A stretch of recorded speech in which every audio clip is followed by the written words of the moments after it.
Ցայք հեռուստաընկերության եթերում Մեդինֆոյի հերթական թողարկումն է, բարև ձեզ։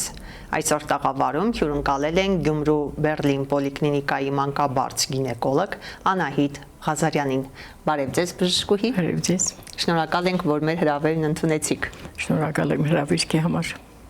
Բժշկուհի, խոսենք, թե Բերլին պոլիկլինիկան հիմնականում ինչ նոր ծառայություններ է մատուցում։ Նախքան ծառայություններին անցնելը մի երկու խոսքով ուզում եմ ասել, որ Բերլին պոլիկլինիկան գտնվում է քաղաքի կենտրոնում։ Կառուցվել է 1993 թվականին աղետալի երկրաշարժից հետո եւ այդ կառուցվել է գերմանական ժողովրդի եւ Էնեբուրդայի հանգանակությունների շնորհիվ։ Մենք շատ շնորհակալ ենք գերմանացի ժողովրդին այդ կառույցի համար։ Կառույցը հարմարեցված է բոլոր տեսակի հիվանդների, հղիների համար։ Չունենք մենք աշճաններ, լուսավոր սենյակներ ունենք, հարմարավետ սպասասրահներ, ապահովված ենք ամեն ինչով, ունենք միշտ ջուր, գազ, լույս եւ ոչ մի խնդրեմ այդ իմացով չկա։ Թերևս բուժարուները բոլորն էլ գիտեն այդ մասին։ Այո, բայց բոլոր դեպքերում իմանան։ Մենք ունենք շատ լավ բակ ծաղիկներով, երբեմն ամառվա սեզոնին մեր հղիները եւ հիվանդները սպասում են նույնիսկ այգում, վայելելով այդ ծաղիկները։ Բերլին պոլիկլինիկան սպասարկում է 20450 ազգաբնակչություն, որից 8150-ը տաքին ազգաբնակչություն է։ Կանանց սպասարկումը ապահովում է երկու մանկաբարձ գինեկոլոգներով, ես եւ իմ կոլեգան Բժշկուհի Նասիբյանը։ Պոլիկլինիկան ունի 5 ընտանեկան բժիշկներ եւ շատ նեղ մասնակիցներ տարբեր գծով եւ ծառայություններ։ Ծառայությունների որակը այս տարիների ընթացքում շատ է լավացել, որովհետեւ մենք ցերկ ենք բերել շատ լավ ապարատներ։ Այսօր Բերլին պոլիկլինիկայում ունենք ուլտրացիայնային հետազոտության կաբինետ, որտեղ դրված է վերջին մոդելի ուլտրացիայնային այդ ապարատը, որտեղ կատարվում է եւ դոպլեր հետազոտություն, եւ տրանսվագինալ, եւ էխոսկոպիաներ հղիներին եւ գինեկոլոգիական հիվանդներին, ինչպես նաեւ ընդհանուր ազգաբնակչությանը։ Երկու մասնագետներ են աշխատում բարձր որակավորումով, որոնց վստահել կարելի է մեր աշխատանքի բերումով մենք տեսել ենք։ Բերլին պոլիկլինիկան սպասարկում է եւ կանանց բաժնի մասին է խոսքը, բոլոր կանանց, սկսված փոքր տարիքից մինչեւ վերջ։ Կին ազգաբնակչության հիմնական վերարտադրողական տարիքի կանայք 7500 կին են, որոնք անցնում են բոլոր տեսակի հետազոտությունները հղիության հետ կապված եւ հղիությունից դուրս գինեկոլոգիական ծառայությունը։ Հիմնականում գինեկոլոգիական հիվանդություններից հատկապես հաճախ ավելի որոնք են հանդիպում։ Գինեկոլոգիական հիվանդություններից շատ հանդիպում են դաշտանային ցիկլի խանգարումներ, հայտնաբերվում է շատ բարվորակ կիստաներ, միոմաներ, էրոզիաներ։ Դրա համար Պարտադիր ծրագիր կա նախարարության կողմից իջեցված եւ դա կատարվում է անպայման եւ շատ խիստ ձևով 30-ից 60 տարեկան բոլոր կանայք անցնում են օնկոլոգիական օնկոցիտոլոգիական քննություն վզիկների, որը մեզ շատ օգուտ է տալիս հայտնաբերելու համար վաղ շրջանում արգանդիկ քաղցկեղները։ Հիմնականում գալիս են նաեւ տարբեր տեսակի բորբոքային պրոցեսներով եւ դաշտանային ցիկլի խանգարումներով կանայք տարբեր տեսակի տրավմատիկ տրավմաներով ամեն ինչ պատահում է կնոջը իրանք դիմում են մեր պոլիկլինիկա։ Ծառայությունը մատուցվում է առավոտ ժամի 9-ից մինչև երեկոյան ժամի 5-ին 15 պակաս, հիմա երկարացել են ժամանակը։ Աշխատում ենք ամեն օր 5 օրյա աշխատանք է, շաբաթ-կիրակի օրերը չենք աշխատում։ Եվ թերևս ավելի հաճախ դուք շփվում եք հղիների հետ։ Հղիների սպասարկումը սկսվում է շատ վաղ ժամկետից, այդ խնդրումը մենք չունենք, եթե ընդունում ենք հղի առաջնակի, անպայման փոքր ժամկետով հայտնաբերվում է հղիությունը, կատարվում է սկրինինգային տեստեր 2 տարի է արդեն այդ սկրինինգները բարդատիր 12 շաբաթում եւ երկրորդը 20-21 շաբաթական կատարվում է ծննդատանը, որտեղ կատարվում է նաեւ գենետիկ հետազոտություններ կանանց համար, շատ կարեւոր է դա։ Այդ կապը ծննդատան եւ պոլիկլինիկայի շատ սերտ է եւ ստանում եք պատասխանները, որով շարժվում ենք առաջ ամբողջ հղիության ընթացքում։ Պարտույտներից խուսափելու համար շատ հաճելի կլինի, որ մարդիկ դիմեն նախքան հղիությունը։ Ես անդադ շեշտադրում եմ դա, որտեղ որ լինում է հավաքույթ կամ ինձ հրավիրում են դասախոսություն կարդալու, ես դա ասում եմ։ Ինչի համար։ Ընկերներ, մեր պաթոլոգիաները, այսինքն ախտաբանական երևույթները 1000 անգամ կքչանա, եթե նախապես մարդիկ ստուգվեն նախքան հղի անալը։ Դա նախամուսնական կամ նախապեղմնավորման խորհրդատվություն է, որը անցկացվում է մեր մոտ մեր տարածքի ազգաբնակչության, կին ազգաբնակչությանը անվճար, իսկ եթե ցանկանում են դրսից մարդիկ կան, այդ խորհրդատվությունը լսեն, շատ մատչելի քներով մեր գնացուցակը ծրած է պատի վրա, մեզ մոդել կա, մարդիկ կարող են թիմել եւ խորհրդատվություն իմանալ։ Ինչն է պատճառը դրա, բացատրեմ մի երկու խոսքով։ Կինը եւ տղամարդը ամուսնանում են եւ չգիտեն իրենց առողջական վիճակի մասին։ Շատ քիչ է եղել այս տարիների ընթացքում 1-2 անգամ, որ զույգերը եկել են նախքան հղիությունը եւ ուզեցել են ստուգումներ կատարել, խորհրդատվություն իմանան ինչ կա իրենց մոտ բուժելի, որպեսզի անցնի այդ վիճակը, նոր հղիությունը սկսվի։ Օրինակ, ասենք կինը ունի սրտի խնդրեմ, տարբեր տեսակի պաշտույթներ կան իհարկե։ Եթե կինը ունի այդ պաշտույթը կամ ունի սեռական օրգանների հետ կապված, ասենք բորբոքային process եւ այլն, կարելի է չէ դրանք բուժել, հարմարեցնել վիճակը, կարգավորել կամ տղամարդու մոտ նույնպես, որբիսի հետո ամուսնանալուց հետո հղիությունը որ սկսվի, ընթացքը լինի ավելի բարեհաջող։ Որտեւ եթե այդ սիրտը աշխատում է ոչ հղի վիճակում նորմալ իրենց այսպես ասած բավարարում է, հղիության ժամանակ նրա ծանրաբեռնվածությունը կլինի 2 անգամ շատ եւ մենք կունենանք տարբեր պաթոլոգիաներ։ Դրա համար այդ խորհրդատվությունը, ստուգումները, որոնք կատարվում է մեր ազգաբնակչության համար անվճար, շատ լավ ապարատուրայով, այդ վերջերս մենք շվեդական ապարատ ենք ձեռք բերել արյան անալիզի համար, համարյա մարդկային գործոն դեռ չկա։ Ուղղակի հայրուն ենք վերցնում, ապարատը բոլորը անում է։ Արյան անալիզները, որը հիմնականն է, շատ կարևոր, որպեսզի տեսնենք ինչ կա կնոջ մոտ։ Բժիշկ, ինձ թվում է, որ այստեղ մեզ մոտ հիմնականում մշակույթը ձևավորված չէ, որ նախքան ամուսնանալը, այո, աղջիկը գնա գինեկոլոգի մոտ։ Սա կարծես թե բոլորը, չգիտեմ, ամոթ երևույթ են, հա, համարում։ Չի կարելի այդպես։ Դրա համար էլ հենց ամուսնանում են, մի շաբաթ չանցած կինը գալիս է բորբոքումներով, ասում է, դա հաջորդադրություն ունեմ, բորբոքում ունեմ, ցավեր ունեմ եւ այլն։ Բայց կարելի է չէ նախքան այդ ստուգումներ կատարել, տեսնել։ Իսկ ով ասես, որ դաժե նույնիսկ օրորդ վիճակում կինը կարող ունենալ, աղջիկը կարող ունենալ բորբոքային process։ Դրա համար մենք սկրինինգային սպեսի մի հատ տեստ ունենք, 15 տարեկաններ լինել ենք ստուգում։ Շատ անգամ հայտնաբերվում է կիստաներ, բորբոքային process-ներ, որոնք մենք բուժում ենք, որպեսզի հետագայում երբ որ ինքը արդեն վերադադրողական տարիքին 18 տարեկանից բարձր որ թույլ է տրվում արդեն ամուսնանալ, այդ խնդիրները չառաջանան հղիության ժամանակ։ Շատ եմ խնդրում բոլորին կանանց, տղամարդկանց ստուգվեք նախքան հղիություն սկսվել է։ Հղիանալը այդ աստծո պարգև է, ես բան չունեմ ասելու, դա հրաշք է։ Յուրաքանչյուր կնոջ կյանքում, յուրաքանչյուր ընտանիքի կյանքում, որ երեխաներ ծնվեն, բայց մեզ պետք են առողջ երեխաներ, նորմալ երեխաներ, նորմալ առողջ կին, որ հետագայում ընտանիքը բազմանա, որտեղ մեր հասարակությունը կազմված է առողջ ընտանիքների միասնություն, այսպես ասած, եթե ընտանիքները առողջ չեն, հասարակությունը չի կարող առողջ լինել։ Այո, քանի որ ընտանիքն է ձևավորում հասարակությունը։ Առաջնային օղակը ընտանիքն է։ Իսկ այդ խորհրդատվությունները, ստուգումները, ամեն ինչ մենք կարող ենք կատարել Բեռլին պոլիկլինիկայում, ոչ մի խնդրեմ չկա։ Իսկ այ ընդհանուր առմամբ հղիության ընթացքում կոնկրետ ինչպիսի հիվանդությունների եք հաճախ հանդիպում, որոնք ավելի շատ է հղիների մոտ հանդիպում։ Առաջի անգամ, երբ կինը դիմում է հղիության կապակցությամբ կանանց կոնսուլտացիա, այսինքն Բեռլին պոլիկլինիկայի մեր բաժինը, կատարվում է բոլոր տեսակի անալիզները, սկսած արյան քննությունից, ռեզուս ֆակտորը, միավ, հեպատիտ B,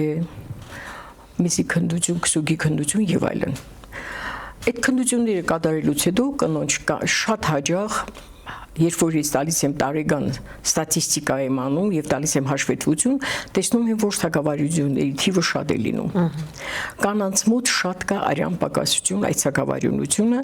նորմայում պետք է գոնե 110 գրամ լիտր լինի, այսինքն 66% ամենակիչը, երբեմն դրանից ցածր է լինում։ Իսկ եթե դա լինում է վաղ շրջանում հղիության, բնականաբար եթե հղիությունը մեծանա, պահանջը ավելի շատ կլինի եւ անեմիան ավելի շատ կզարգանա։ Ինչի հետևանք է դա։ Գիտեք, սննդակաշկի կասեի, հիմի շատ են սիրում դրսում սնվել, այդ արագ պատրաստման կետերում եւ այլն։ Տան պայմաններում սնվողների թիվն է քչացել, գուցե ուսանողների հետ է կապված, գուցե դրսում երիտասարդները շատ սիրում են սնվել եւ այլն։ Եթե մարդը ձևավորել է, պլանավորել է հղիություն, ինքը պետք է անպայման խորհրդատվություն իմանա առողջ սննդի վերաբերյալ։ Դա կստանա ինքը մանկաբարձ գինեկոլոգից, որի մոտ հաշվառված է։ Չնայած բացի դրանից մենք ունենք մայրության պարապմունքներ, 5 պարապմունքներ, որոնցից առաջինը հենց սննդակարգի եւ առողջ ապրելակերպի վերաբերյալ է։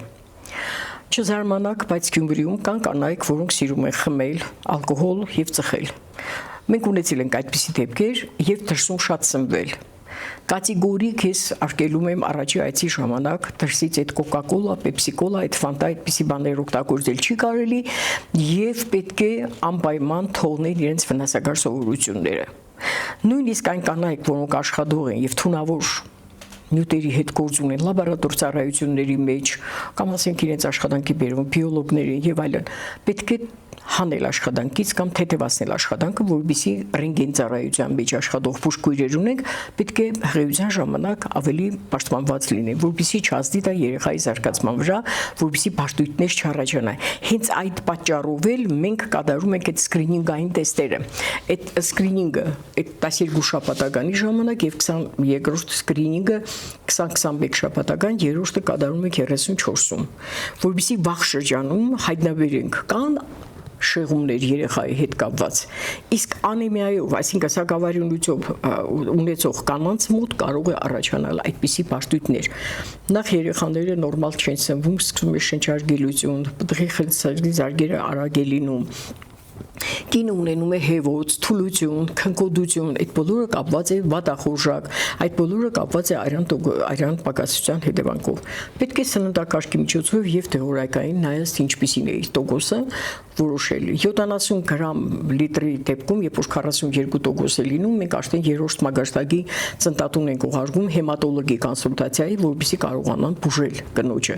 Այլապես մենք կարող ենք կորցնենք երեխային։ Անպայման այս պաթոլոգիան ավելի շատ է լինում, չնայած մենք ունենք նաև երակներով, կանանց երակների լայնացումներով կանանց ունենք, ցկցկված մանկաբարձական անամնեզներ են շատ, նախկին կեսարյան տարած, սպի շրջանում բորբոքային պրոցեսներ եւ այլն, կամ կինը իր կյանքում ունեցել է բազմաթիվ վիժումներ, մահացած պտուղ եւ այլն, դրանք համարվում են բարդացած մանկաբարձական անամնեզով կանանց, որոնց վրա պետք է դնել հատուկ ուշադրություն։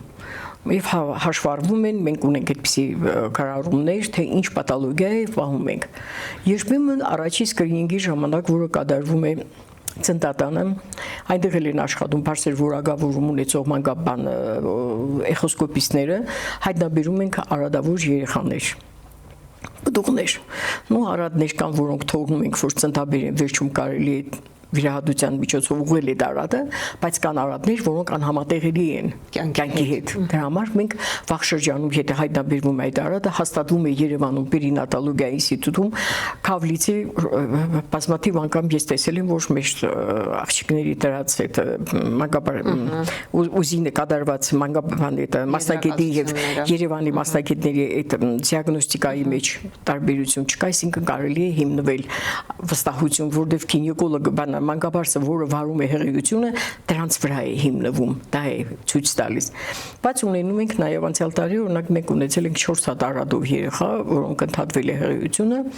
որովհետև դա անհամատեղելի էր կյանքի համար, այնտեղ հիդրոցեֆալ պտուղներ են լինում, ասերտի արադներով եւ այլն մենք հեռացնում ենք։ Այ օրինակ հենց ընտանիքի պլանավորման ժամանակ այս ընտանիքի պլանավորումը, եթե ընտանիքի պլանավորմանը լավ հետևեն, այդ կրթական մասը, որ ասում եմ,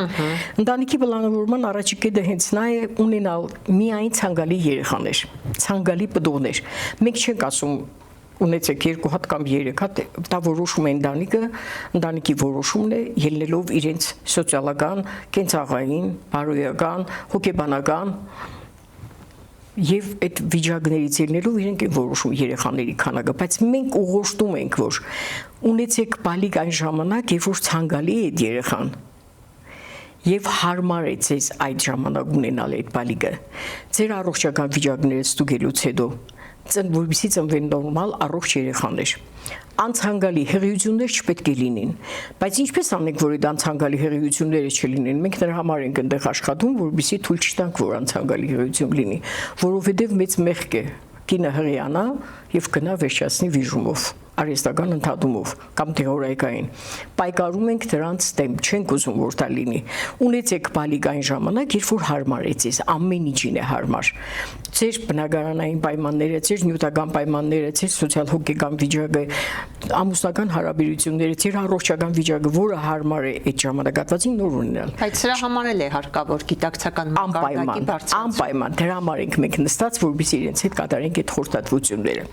ինչի ենք ասում չպետք է ունենալ չպետք է հեռացնել բդուը դա մեծ մեղք է այո ինչու պետք է ունենալ երեխա եւ հեռացնել ես միշտ ասում եմ մեծ սիրտ եք սպանում թե փոքր ինչ տարբերություն մեծ մեղք է Աստծո առաջ դա Աստծո պարգևն է չի կարելի դրա համար պետք է գալ իմանալ ինչպես անել որ անցանկալի հղիություններ չլինեն երեխան սիրված պետք է լինի սպասված պետք է լինի ընտանիքում հետագայում նա այդպես կմեծանա առանց կոմպլեքսների որ իրենց չասեն թե չենք ուզում ունենալ ստացվեց եւ այլն կան այդպիսի մայրեր որոնք չեն հասկանում անում են երկրորդ ամենակարևոր ընտանիքի պլանավորման մեջ որ երկու երեխաների միջև այդ ինտերգեներատիվ ժամանակահատվածը լինի 2-ից 3 տարի ինչու ինչպիսի ծննդաբերություն էլ ուզում է լինի ինչպիսի հղիություն է լինում օրգանիզմը տեղաշարժեր է կատարվում չէ ծննդաբերություն կա, հետծննդյան շրջան կա, լավ քնել չկա, երեխային կերակրի հետ կապված խնդիրներ կան, այնտեղ կարող է կեսարյան հադումով է եղել, կարելի է տարբեր բաներ, գիտեն այդ ամեն ինչը։ Այո, պետք է կինը վերականգնի ուժերը, առողջ լինի, կարողանա այդ փոքրիկին կերակրել գոնե 6 ամիս, գոնե, իսկ մենք թողնում ենք որ մինչև 2 տարի կերակրի, եթե մայրը կարող է, որտեղ մայրական կաթը անփոխարինելի է, ինչպիսի խառնուրդներ ուզում է լինի մայրական կաթը շատ կարևոր է եւ օրգանիզմի համար գոնե 6 ամիս ինքը չի եղանա դա կոչվում է լակտացիոն ամենօրյա որի ժամանակ եթե մայրը կերակրում է միայն կաթով այդ մի 6 ամիսը պաշտպանված է հղիությունից անցանկալի իսկ այս դեպքում 2 տարի անց է հղիությունը սկսվում կինը արդեն առողջ է երեխան արդեն մեծացել է ինքը արդեն երկրորդի կարիք է զգում այդ դեպքում կարելի է հեղինալ դա էլ է մտնում ընտանիքի պլանավորման մեջ երրորդ կետը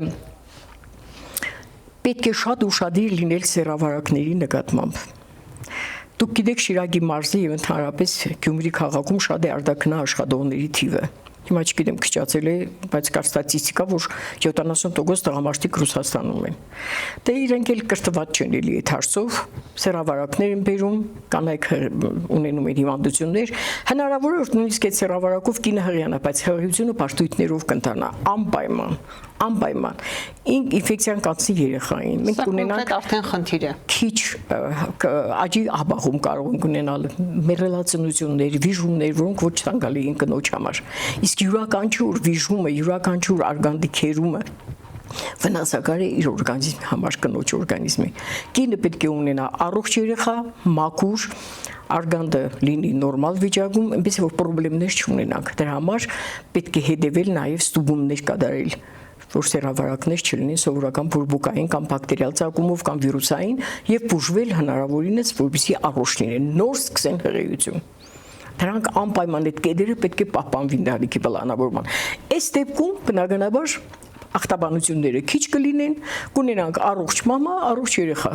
բոլորը կապված են մեկը մյուսի հետ բոլոր տեսակի այսպիսի ախտաբանությունները կարելի է բուժել կարելի է կատարել հնարավոր հետազոտությունները Բերլին պոլիկլինիկայով չպետք տպավորություն չլինի որ մյուս տեղերում չեն անում բայց մենք ավելի շատ չգիտեմ ապահոված ենք այդ բանով բաց է մեր դռները կարող ենք ընդունել եւ մեր բնակության վայրի հիվանդներին եւ դրսից էլ կարող ենք ընդունել մենք կարող են ասել թե եթե դրսից ընդունում եք այնտեղ վճարումներ կա եւ այլն ես կարծում եմ իմ գիտենալով հարցերով իմացել եմ, որ բոլոր շատ նուրբ են մեր թվերը վճարումների։ Եթե որևէ տեղ ավելի մեծ գումարներ պետք է տալ լաբորատորիաներում, որ կատարենք, ասենք վիտամին D-ի ստուգում կամ ընդհանուր արյան քննություն կամ բան այդ տրանսվագինալ կամ դոպլեր հետազոտություն, որ բոլոր տեղերում վճարով է, մեզ մոտ ավելի մեղմ են այդ գները, դուրս գալու մարդկանց վիճակից։ Դրա համար հրավիրում եմ, կարող եք գալ, ամեն ժամ կարող եք գալ, մենք մինչև 6-ի ժամը 5-ը աշխատում ենք, ձեր բոլոր տեսակի հուզող հարցերի մասին մենք կարող ենք խոսել, ընդհանուր հայտարարի գալ, բուժվել եւ լավ տրամադրությամբ գնալ։ Բժշկուհի, քանի որ ինձ արդեն հուշում եմ, որ մեր ժամանակը սպառվել է, իսկ ինձ համար մի փոքր դժվար է ձեզ ընդհատել, որովհետեւ դուք այնքան հագեցած ինֆորմացիա եք տալիս մեր հեռուստադիտողներին, բայց այնուամենայնիվ մեր հաղորդման վերջում կուզենայի, որպեսզի ձեր հորդորը, կոչը հղեիք մեր հեռուստադիտողներին։ Սիրելի կանայք, հաճելի է շատ գտնվել այս տաղավարում եւ հնարավորության սահմաններում խոսքս ուղղել ձեզ։ Մենք պատրաստ ենք ձեզ ընդունելու, երբ ուզում եք, որ ժամին, մեր աշխատանքային ժամերին։ Ուզում եք, որ դիմելիությունը շատ լինի, դուք մեզ շատ դիմեք, մենք օգնենք ձեզ տարբեր հարցերում։ Սիրեք դուք ինքներդ ձեզ եւ հետևեք ձեր առողջությանը։ Իսկ մենք այն մարդիկ ենք, որոնք պետք է օգնել այդ առողջությունը վերականգնելու։ Իսկ երիտասարդ լինելու բաղադրատոմս կարող եք ասել։ Երիտասարդ լինելու բաղադրատոմսը ժպիտ, լավատեսություն, միշտ պետք է ամեն մի վատ բանի մեջ լավ բան տեսեք։ Դա իմ փորձից եմ ասում ձեզ։ Ժպտացեք, բարի եղեք, սիրեք առաջեշտին ձեզ եւ դիմացինին։ Կանանց խորհուրդ եմ տալիս, զբաղվեք ձեզանով եւ արտաքինով եւ առողջությամբ, որպեսզի լինեք սիրելի ձեր ընտանիքի եւ երեխաների համար։ Վառօրինակը թերևս դուք եք։ Շնորհակալ ենք շատ։ Ես էլ եմ շնորհակալ։ Հարգելի հեռուստադիտողներ, իսկ ես ձեզ հիշեցնեմ, որ այսօր Medinfo-ի տաղավարում մենք պոզիտիվ հարցազրույց ունեցանք Գյումրու Բերլին պոլիկլինիկայի մանկաբարձ գինեկոլոգ Անահիտ Ղազարյանի հետ։ Դե ինչ ականջալուր լինենք բժշկու հորդորներին եւ կոչերին եւ մնանք առողջ։ Medinfo-ներ եթերում կհանդիպենք։